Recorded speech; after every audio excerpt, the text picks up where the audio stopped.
एक शासन न्यूजमध्ये मी मिलिंदा पवार तुम्हा सर्वांचं स्वागत करते। सातारा जिल्ह्यामध्ये पावसाने अगदी धुमाकूळ घातला आहे।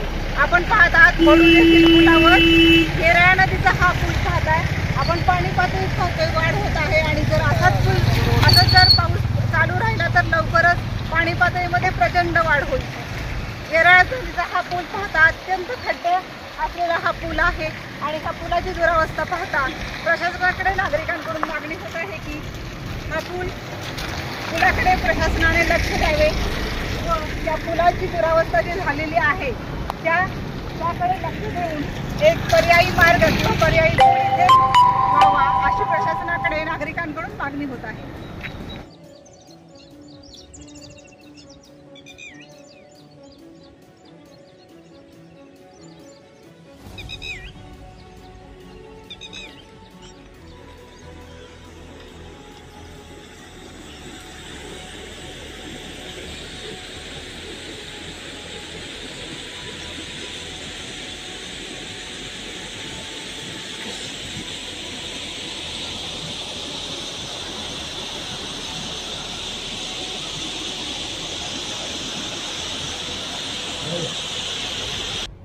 नमस्कार, आपण येरळा नदीमधून येणाऱ्या पाणी साठ्याबद्दल पाहत आहोत।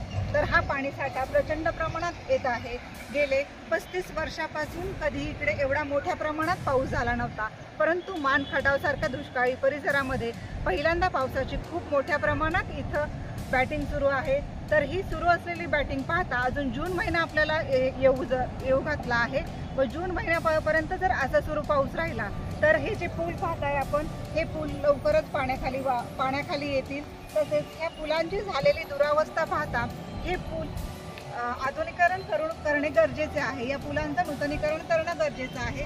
हा एकच पूल नव्हे तर असे अनेक पूल आहेत जे मान खटावमध्ये आहेत, जे अतिशय खालच्या पातळीवर आहेत आणि त्या पुलांवरून पाणी वाहून गेलं तर आपल्याला येणं जाणं हे अशक्य होत आहे।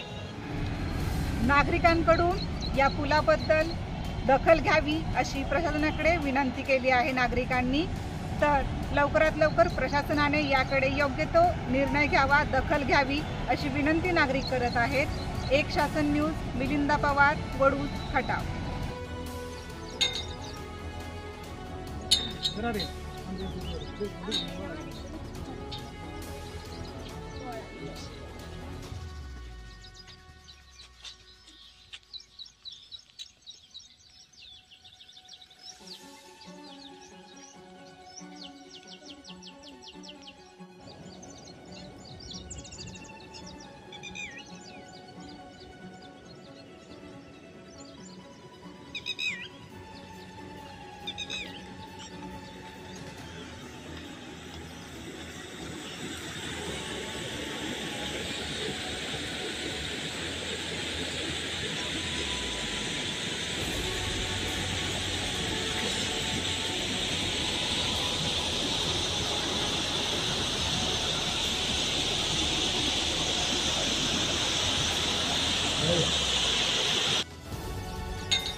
Gracias.